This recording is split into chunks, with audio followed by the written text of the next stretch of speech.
that's been shown in the medical literature probably a dozen times at least in papers that reducing carbohydrate in the diet shifts from a small dense pattern to a big fluffy pattern. Having an LDL that's 120 or 130 or 100 or 145 doesn't matter as much as the kind of LDL that it is.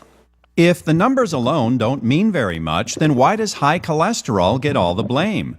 Research consistently shows that smoking, elevated blood sugar, and emotional stress can cause inflammation, damage your arteries, and lead to heart disease. They also happen to raise your cholesterol. So by blaming cholesterol for causing heart disease, the experts relied on logic that makes about as much sense as this. In high crime areas, there are more calls to the police. Therefore, we can assume that calling the police produces an increase in crime. To get rid of crime, the answer is simple. Stop calling the police. But in spite of all the evidence that cholesterol is just an innocent bystander, the experts keep trying to bring it up on charges. In 1988, the Surgeon General's office set out to prove the lipid hypothesis by reviewing the data from all the major studies. But after 11 years and more than $100 million, the results were not supporting the theory. So they did what any dedicated government researchers would do. They shut down the entire project, saying it was becoming too complicated. And as Kendrick, Taubes, and Ravenscoff discovered, that's been a disturbingly common pattern. Researchers routinely ignore evidence that the lipid hypothesis is wrong and sometimes even manipulate their data for the sole purpose of supporting it. What could possibly cause such rampant dishonesty? In the 1970s, the lipid hypothesis was still very much in dispute. Then a Senate committee headed by George McGovern decided to settle the issue. McGovern at the time was following the Pritikin diet and believed everyone should be cutting back on fat and cholesterol. The committee's original report urged Americans to reduce their risk of heart attacks by reducing their intake of cholesterol, down to the equivalent of about 1 egg a day. But doctors took issue with that at the hearing, saying that 8 studies involving 5,000 patients failed to show hard medical evidence that diet has anything to do with heart attacks. Let's listen to that part again. 8 studies involving 5,000 patients fail to show hard medical evidence that diet has anything to do with heart attacks. I have pleaded in my report and will plead again orally here for more research on the problem before we make announcements to the American public. You know, there were eminent scientists of the time saying this is nonsense. There is no good scientific evidence that either fat or cholesterol, is at the root of heart disease.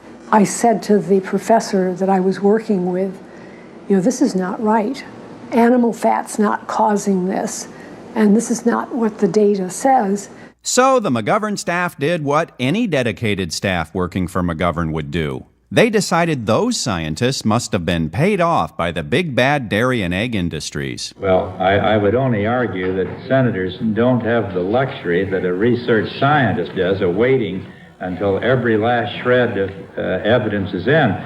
They went to great lengths to overlook anything that did not fall into lockstep with that belief, and basically just unleashed what amounted to a several decade-long experiment in which all of us were unwitting participants.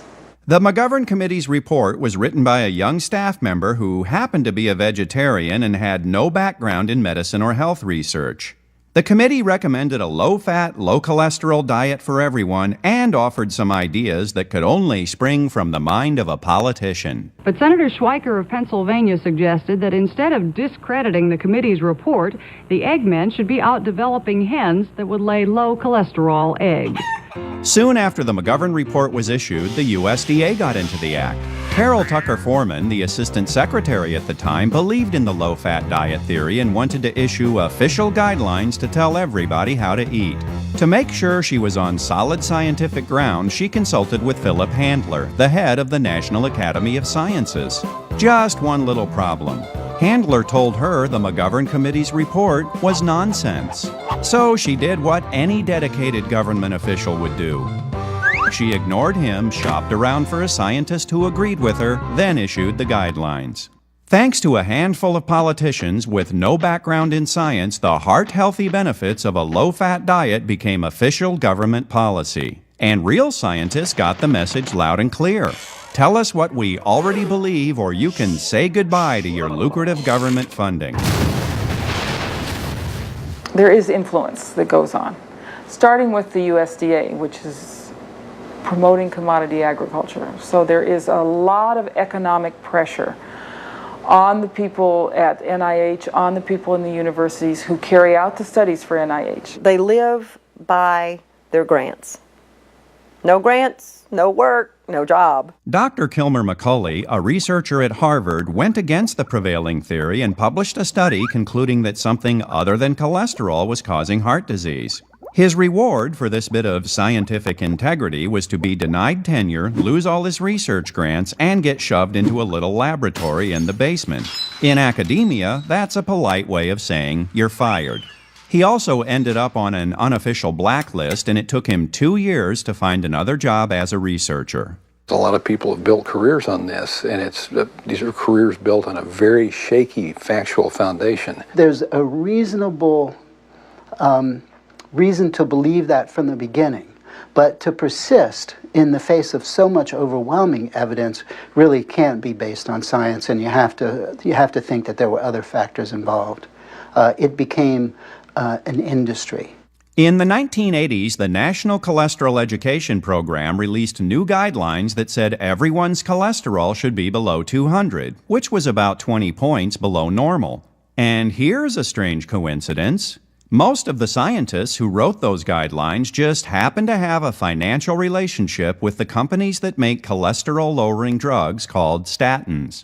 Many of the studies that claimed a low-fat diet is good for your heart were funded by the American Heart Association, which earns millions of dollars licensing its Heart Check logo to healthy low-fat foods like Cocoa Puffs.